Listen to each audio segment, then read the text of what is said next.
ini nanti akan terjadi kemajuan maju pesat di Indonesia. Islam maju pesat, tempatnya ada di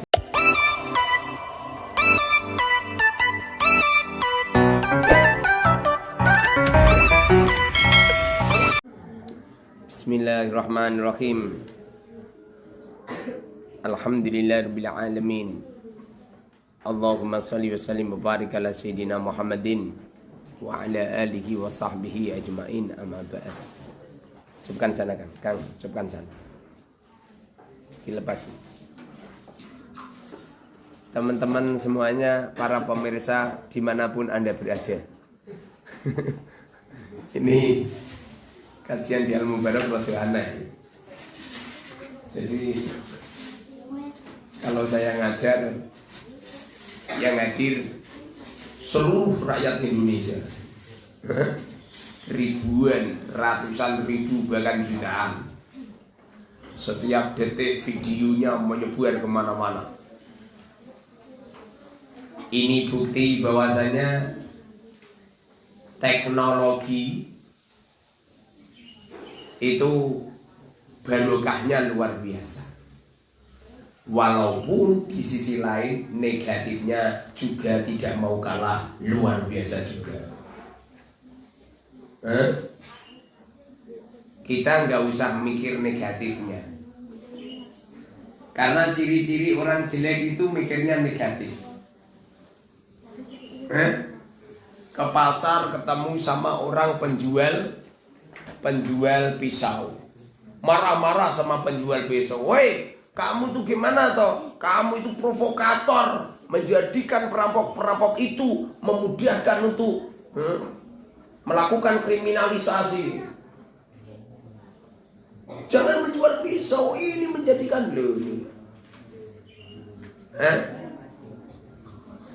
Kalau kita ini mikirnya mikir negatif, akibatnya seperti itu. Tapi kalau kita ini mikirnya mikir positif, insya Allah dengan pisau berapa banyak itu sesuatu yang harus dimasak bisa selesai dengan pisau. Apalagi bila pisaunya ini berbentuk mesin. Di Jepang ini satu hari menyembelih ayam itu bisa sekian ratus ribu ayam. Sementara kalau kita nyembelih ayamnya masih manual, itu butuh waktu berapa itu. Tapi kalau dengan mesin, tinggal dipencet tombol, ting, langsung. Ini ayam-ayamnya protol semua nih, kepalanya udah protol semua.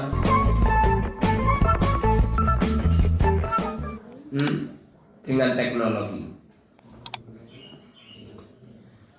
Untuk saat ini mungkin beberapa pondok pesantren alergi dengan teknologi. Saat ini, kemarin-kemarin. Tapi setelah Al-Mubarak memproklamirkan diri dengan kajian-kajian di Facebook, dengan kajian-kajian di grup WA, dengan kajian-kajian di Telegram, dengan kajian-kajian di Twitter, dengan kajian-kajian di channel-channel media sosial, dengan membuat artikel-artikel di Google, dengan hadirnya web yang ada di Pondok Pesantren Al-Mubarak, insya Allah akan diikuti tidak kurang dari 10 juta pondok pesantren. Allahumma amin. Akan diikuti banyak pondok pesantren di seluruh dunia. Omongan saya ini toh, dengarkan, catat. Kalau nggak percaya, tunggu 10 tahun yang akan datang.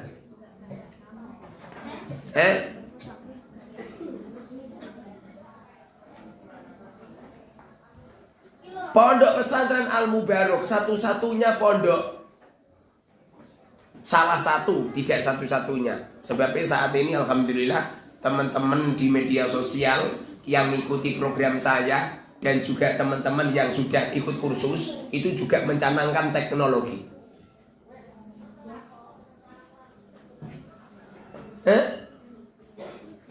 Ini dengan sistem yang semacam ini, walaupun di sisi lain juga ada negatifnya, tapi insya Allah dengan teknologi yang semacam ini akan hadir sosok santri-santri yang kontemporer, santri-santri yang hebat, santri-santri yang umurnya 10 tahun, otaknya seperti santri sudah umur 60 tahun.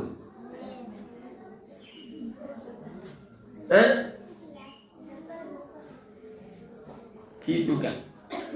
Kalau kita bisa mengakses komputer, mengakses sistem teknologi dengan begitu mudah, bagaimana jika santri-santri ini kumpul, lalu cara menghafal Quran itu cukup menempel sebuah alat di otak kita, kemudian kita bisa ngomong sendiri dengan Quran itu. Bagaimana jika santri-santri ini kita kenalkan dengan teknologi? Hadir sosok santri-santri yang ahli di bidang IT, lalu mampu memblokir semua situs-situs haram, semua situs-situs yang membahayakan umat. Tidak harus menunggu mereka-mereka yang duduk di sana.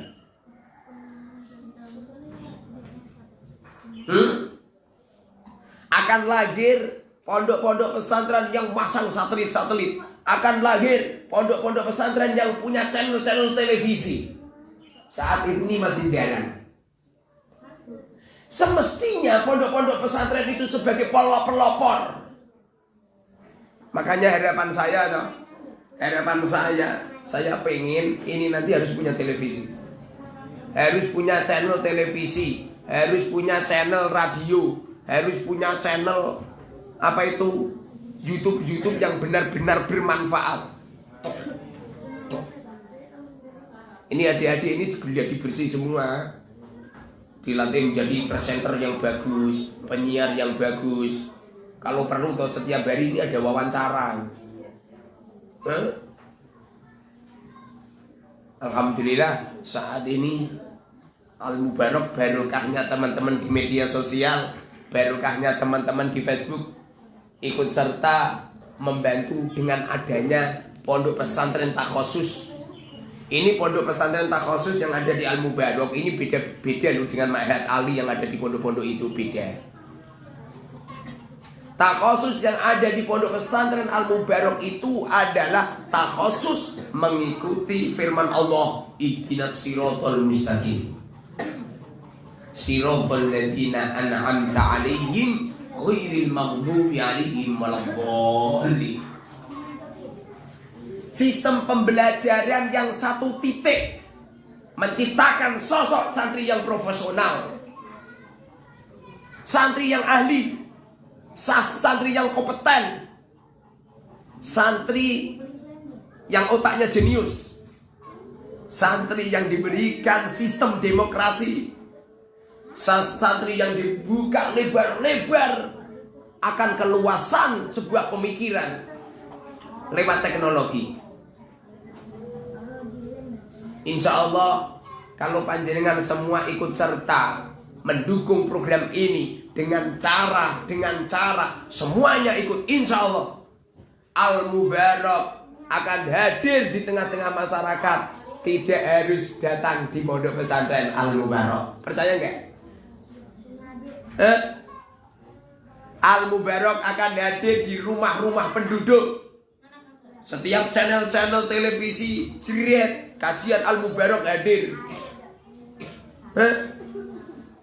Kalau perlu semua yang terjadi di masyarakat Al-Mubarak punya. Tempat pariwisata punya. Tempat situs-situs Islam punya. Tempat kajian pariwisata kajian. Jadi ada pariwisata tapi di dalamnya itu kajian-kajian semua. Selamat datang. Anda masuk di tempat pariwisata Islami semisal. Di sana ini ada ada tempat kajian tafsir. Jadi kalau pengen lihat kitab-kitab tafsir ada semua di sana. Kalau pengen ketemu sama ulama-ulama ahli tafsir, ketemu, bisa semua. Kalau pengen tanya tentang ilmu-ilmu tafsir, bisa semua. Bahkan dialog-dialog tentang ilmu tafsir, bisa semua. Bahkan di sana ini ada tempat-tempat pengajaran ilmu tafsir. Ini saya pengen saya. Jadi apa itu tempat pariwisata berbasis pendidikan. Nanti sistem hotel-hotelnya juga gitu. Didirikan hotel-hotel mewah berbasis Islami. Yang masuk di sana harus membawa surat nikah. Hotelnya kalau masuk harus membawa surat nikah. Kalau tidak membawa surat nikah, tidurnya harus beda-beda. Kalau perlu ada hotel khusus suami istri dan ada hotel yang lajang-lajang, yang lelaki khusus lelaki, yang perempuan khusus perempuan. Ini penting kan? Bagaimana ini kalau kita tidak menghadapi semuanya ini? Kalau kita para santri tidak ikut andil untuk kemajuan di teknologi ini. Sebuah lagu Nasidaria yang ditulis oleh seorang ulama di Jawa Tengah, di Semarang, Romo Yai Muslim kalau nggak salah. Beliau mengatakan tahun 2000 ke atas adalah tahun kemajuan teknologi. Orang berjalan pakai mesin, tidur bisa berjalan sendiri, tidur bisa terbang sendiri. Tidak harus wiridan, tidak harus jalanin puasa sekian tahun. Makanya santri Al-Mubarak tak larang. Ngapain poso-poso? Ngapain poso-poso? Kalau cari ganjaran, cari pahala, tidak harus puasa. Kamu itu puasa, perut kamu lapar. Kemudian kadang-kadang kamu kena penyakit mah. Di pondok-pondok pesantren nggak berani loh ngomong gitu. Sebab saya punya ilmu, dengerin Kang, yuk dengerin. Teman-teman semuanya di media sosial. Saya punya ilmu bahwa ibadah manusia ini seperti kepala. Ibadah manusia ini seperti kepala. Di sini ini ada garis tengah. Ada garis tengahnya ini. Yang sini namanya syukur, yang sini namanya sabar. Syukur sama sabar jalaninya mudah mana coba? Mudah mana? Mudah syukur apa mudah sabar? Santri saya ngomong mudah syukur. Punya uang banyak, sedekah, mangan enak, gampang. Daripada fakir nanti duit ngeluh. Yang asli toh, sabar sama fakir itu mudah sabar. Sebab orang-orang fakir itu lebih mudah untuk beristighfar. Orang itu kalau fakir, astagfirullah, ya Allah, aduh ya Allah, dipala nitip kolektor, subhanallah, astagfirullah. Itu orang-orang fakir itu lebih mudah untuk berzikir kepada Allah daripada orang kaya, uangnya banyak, mobilnya mewah, pergi ke sana tekani di tempat diskotik.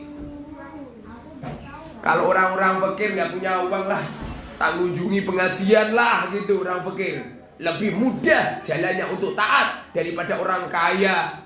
Orang kaya punya uang banyak, itu keluar dari rumahnya bawa uang satu kantong. Itu lebih mudah mereka itu datang ke tempat mal-mal, ke tempat-tempat diskotik, tempat karaoke, tempat-tempat maksiat. Lebih mudah itu daripada datangi pengajian umum. Orang-orang kaya itu keluar dari rumahnya ngeluarin Mercy harganya 17 miliar.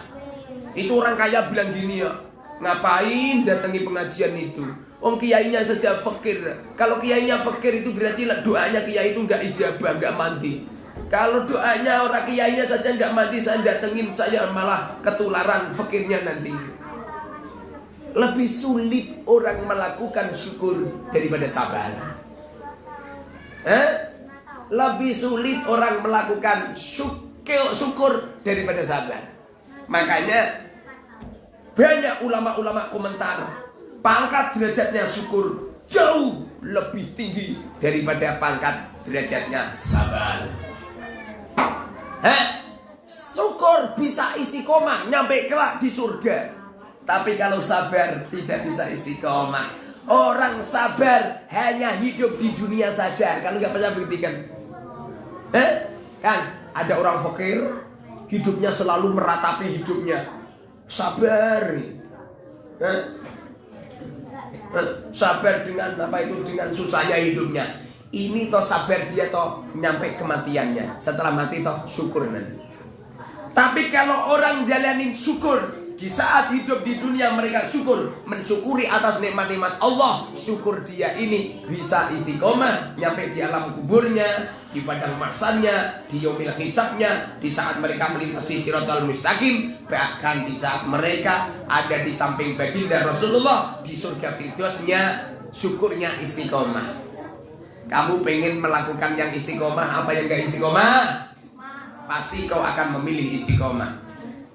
Di Al-Mubarak ini pondok pesantrennya agak nyeleneh, nggak seperti pondok lain. Di saat pondok-pondok lain menganjurkan santri-santri untuk puasa, di saat pondok lain menganjurkan santri-santri untuk puasa Senin Kemis, justru di Al-Mubarak hadir. Di sini kamu puasa sama nggak puasa pahalanya sama. Yang puasa mendapatkan pahalanya sabar. Innama yuwafas sabiruna ujurahum bighairi hisab. Innama yuwafas sabiruna ajrahum bighairi hisab. Sesungguhnya orang-orang yang sabar itu didatangkan Allah Subhanahu wa taala pahala-pahala berlimpah, nyampe-nyampe tidak bisa dihitung. Sabda Rasul, as-saumuli wa ana ajibi. Sabda Rasul sallallahu alaihi wasallam di sebuah hadis qudsi, Allah Subhanahu wa taala berfirman, as-saumuli, puasa itu untukku, wa ana ajibi, berhubung untukku, pahalanya tidak bisa dihitung, saking baik banyaknya pahala. Tapi di sisi lain Allah Subhanahu wa taala berfirman, la in syakartum la azidannakum. Apabila engkau mau mensyukuri atas nikmat-nikmat yang ada, di pagi hari kita diberi beras sama Allah, dimasak yang enak dengan lauk pauk yang enak nyaman. Kemudian pagi hari kita sarapan enak epal. Kemudian kita mensyukuri atas nikmat-nikmat Allah itu dengan ngaji yang sungguh-sungguh, dengan belajar yang sungguh-sungguh, dengan jalanin sholat, punya uang dengan memperbanyak sedekah, punya uang beli mobil-mobil yang mewah, punya uang membangun rumah yang mewah megah, di depan rumah penuh dengan taman-taman indah, punya uang banyak, nikah bini satu yang cantik jelita dari Singapura, masih punya uang lagi, nikah lagi dengan santri Al-Mubarak, punya uang lagi, nikah dengan santri yang ada di sana, istrinya 4, boleh bang enggak? Mbak, boleh bang enggak? Kalau kamu ngomong nggak boleh, berarti kamu nggak percaya dengan Al-Quran. Hei, halo Ustaz ngomong tok, kok nggak ngomong tok gimana? Nyatanya Ustaz bujoni siji, nyatanya Ustaz bujoni siji, berarti lah ngomong tok. Le. Istri saya tuh 4, yang 3 kelak di surga. Yang 3 kelak di surga. Siapa itu Ustaz? Istri Ustaz yang di surga. Istri saya yang di surga adalah santri-santri sing gak payu-payu kawin nyampe dia wafat. Kelak di surga tak jadi nunggu bojoku ya, sing ra payu kawin tapi gitulah. Yang satu ada di dunia, yang 3 kelak di surga gitu. Paham kan? Jadi antara sabar dan syukur ini sama. Antara pagi hari santri yang puasa Senin Kemis, puasa Daud, puasa tahunan, sama santri yang tidak puasa di pagi hari mangan gulegen enak ewol, mangan sate gulai, wah bermacam-macam menu. Sama, sama. Saya ini pengen pondok pesantren Al-Mubarak ini berbentuk syukur. Santri-santri yang bagus, sarapan sing enak. Di sini nggak ada jadwal puasa. Jadwal puasanya paling nunggu nanti kalau apa? Kalau Rejab, tanggal 1 Rejab atau tanggal 10 Rejab, nunggu kalau Ramadan. Tak larang, kalau sunah-sunah tak larang. Kamu ini mondok di pondok pesantren yang ada di pusarnya Pulau Jawa. Kamu semua ini mondok di pondok pesantren yang ada di pusarnya Pulau Jawa. Pusar itu Udel. Udel itu manggone ning tengah. Sampai niki mondok ning pondok pesantren di Jawa Tengah. Tidak bagus kalau sampai mondok di pondok pesantren di Demak. Di tengah Pulau Jawa. Kakinya ada di Jawa Timur, kepalanya ada di Banten, kepalanya ada di Jakarta. Makanya kamu jangan heran kalau orang Jakarta cempriwis. Banyak pakar-pakar bicara. Kalau kamu mondok di Jawa Timur, jangan heran kalau di sana ini wah banyak pondok-pondok tirakat, pondok-pondok puasa, pondok-pondok wirid. Jangan gumun. Tapi kalau mondok di Jawa Tengah di Demak, jangan heran kalau santri lemu-lemu, tapi lo tetap gering ya. Padahal nggak tahu bosan.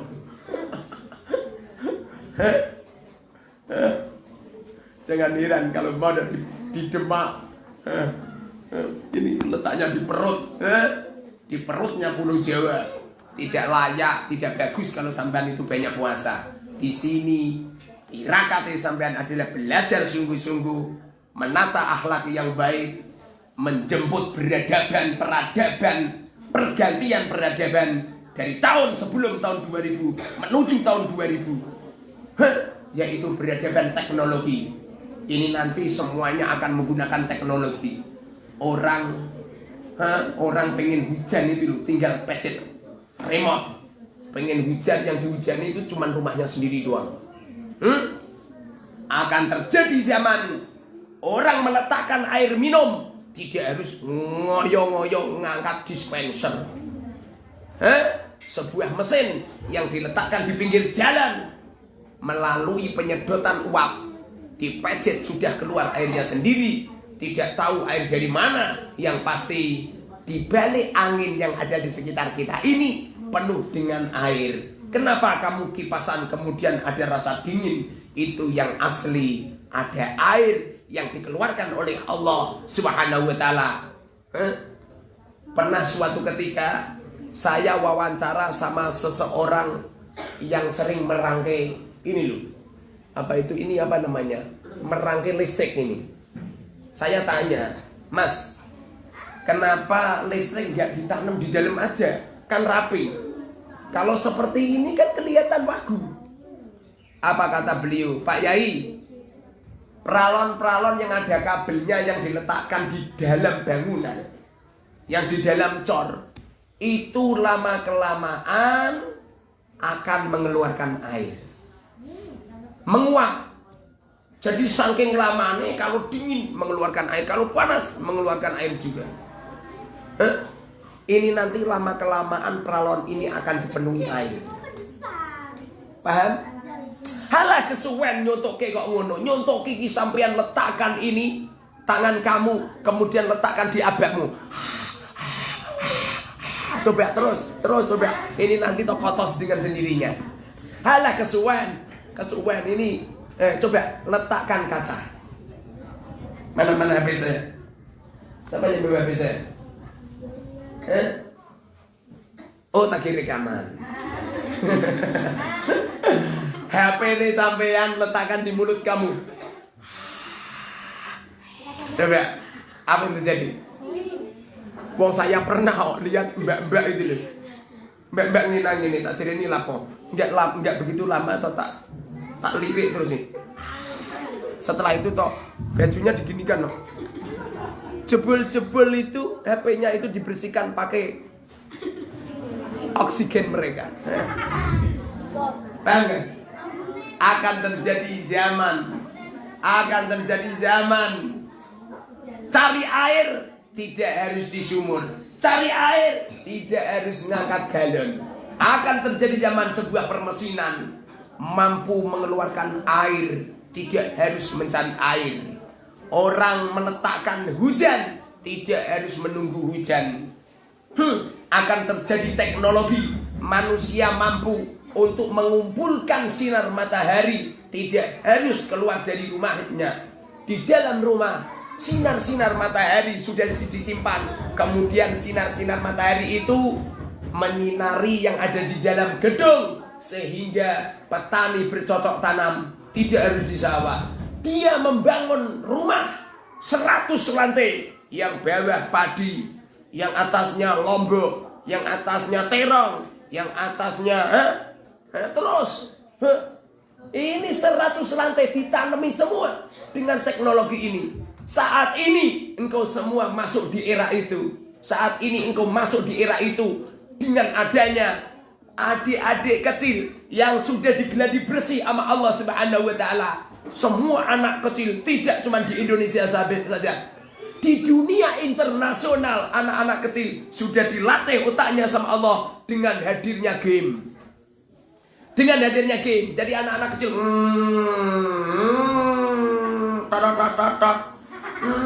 mati aku kalah nih. Main game 5 orang di 5 negara.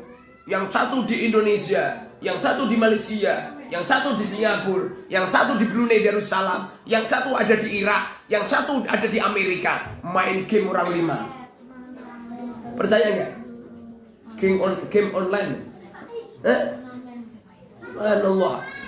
Makanya kalau kita ini tidak mengikuti perkembangan zaman semacam ini dan Anda tidak menguasai di dunia IT, maka dunia IT akan dikuasai oleh orang-orang yang tidak paham hukum.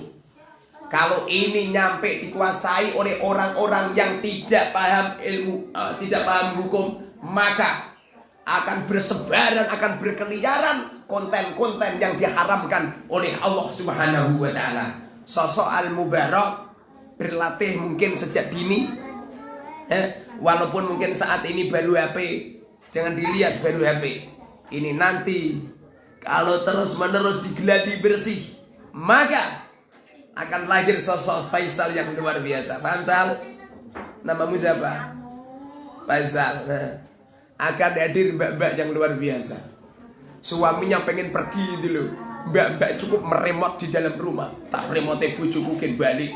Ting ting ting ting ting, bojone balik ora sida lunga. Sosok kangkang punya istri pergi kemana, tidak perlu pusing-pusing, tidak perlu tanya, cukup pencet HP-nya, ngerti posisi istrinya ada di mana. Bahkan tidak cuma itu, semua perasaan-perasaan manusia bisa terdeteksi dengan teknologi. Di rumahnya dipasang sebuah mesin yang luar biasa. Setiap ada orang yang berniat jelek sudah terdeteksi dengan mesin. Ada mesin radius 200 meter, apabila ada orang pengen melakukan jahat, suara otaknya sudah terdeteksi. Kita ini diambang pintu meh dino kiamat kan? Dengerin, kita ini hadir di tahun yang dekat dengan yaumil kiamat. Lahirnya Rasulullah sebagai Nabi akhir zaman, beliau adalah termasuk tanda-tanda yaumil kiamat. Di antara tanda-tanda kiamat adalah hadirnya panjenengan semua. Hadirnya panjenengan semua. Kalau Rasulullah mengatakan, wa antaral khufah urrohalah ri'a asya wa yatatawaluna fil bunyan. Artinya dekat dengan yaumil kiamat, perkembangan permesinan, perkembangan teknologi semakin canggih. Kalau kita tidak bisa menguasai akan berbahaya. Makanya harapan saya, teman-teman semuanya, ini nanti saya akan membuat Telegram, grup Telegram, semuanya bisa masuk. Enggak santri, enggak baik santri ataupun di luar santri masuk semua. Tolong jangan komen.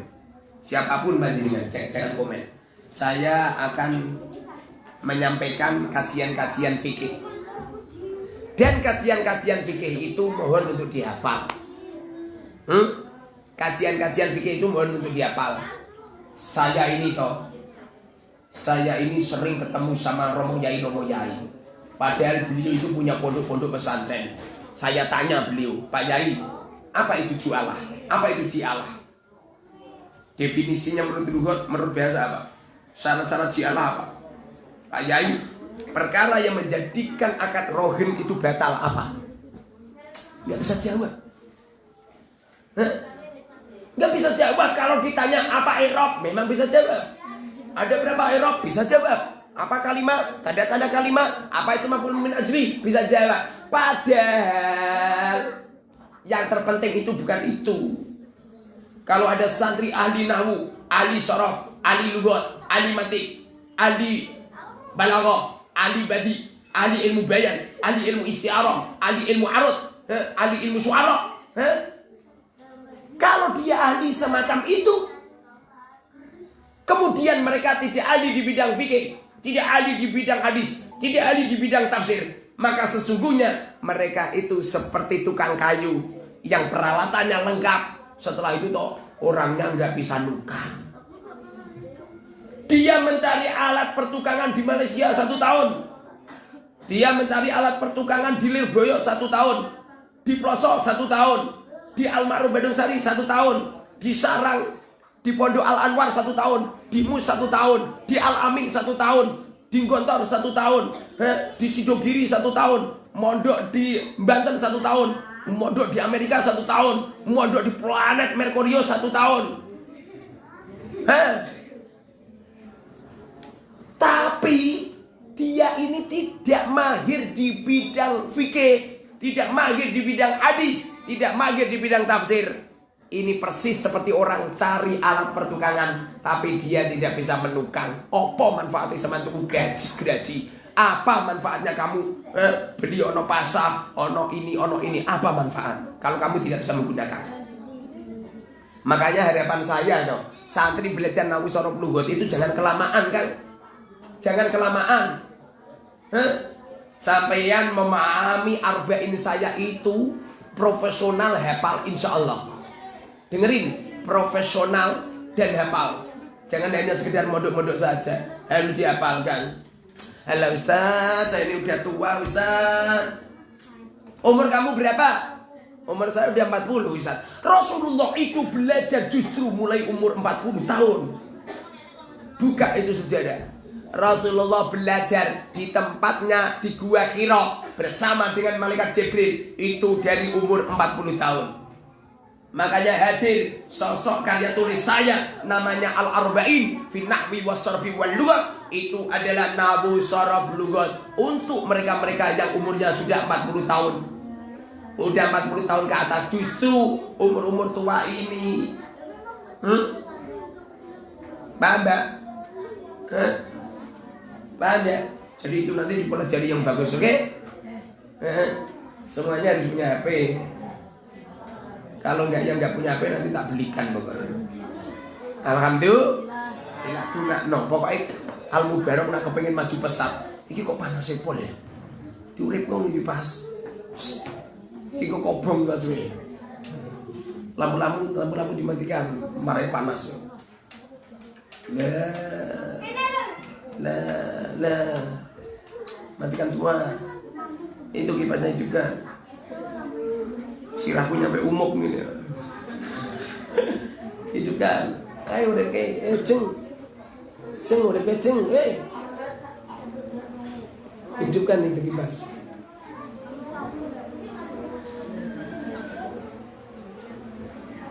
Nah, ini kan enak dan nyaman dong. Kamar-kamar yang gak ada kipasnya itu diberi kipas ya. Kalau perlu kamarnya dibanding kulkas.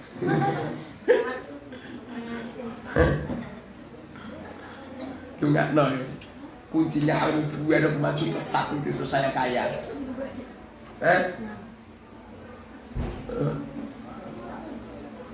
Saya kepengen apa guru-guru di Al-Mubarak ini tuh. Kita hadirkan guru-guru dari Timur Tengah, ulama-ulama yang hebat-hebat itu tuh datangkan ke Al-Mubarak. Kalau tengok kan, ini nanti akan terjadi kemajuan maju pesat di Indonesia. Pusatnya ada di Demak. Ini nanti akan terjadi Islam maju pesat. Tempatnya ada di Demak. Makanya sampai untuk belajar tenanan. Belajar tenanannya, Gus. Gus sudah hafal berapa halaman Gus? 2 tenanan Gus ya. Mondok itu keperasaan kamu itu jangan ada orang banyak. Mondok itu kamu sama Rasulullah saja. Kamu belajar di tempatnya Rasulullah. Ini bukan berarti saya mengikrarkan saya Rasulullah loh. Kalau kamu perasaannya Rasulullah, kau akan dihadiri Rasulullah.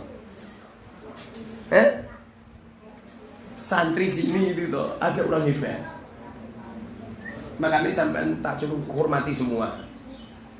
Santri yang mondok ini tuh ada orang hebat. Di antara kamu ini ada luar biasa. Tidak perlu tak tuduh, nak tak tuduh nanti sampean terlalu takdim sama orang itu malah bahaya. Sing penting sandali santri ditatakan. Tata, nak menowo ngepasi sandalnya beliau. Gitu kan. Setiap santri ngaji dungokno.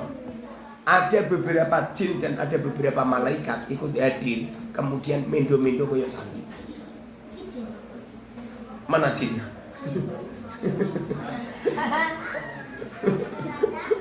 Mosok jin ngono.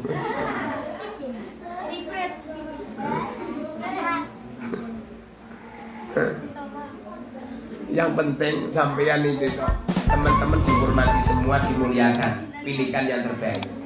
Insya Allah apabila kita memilihkan yang terbaik, insya Allah akan diberkahi Allah Subhanahu wa Ta'ala. Apa kalimat? Ada berapa kalimat? Sebutkan. Apa isim? Fiil. Mamat yang di kamar itu turun. Semuanya. Apa huruf? Tanda-tanda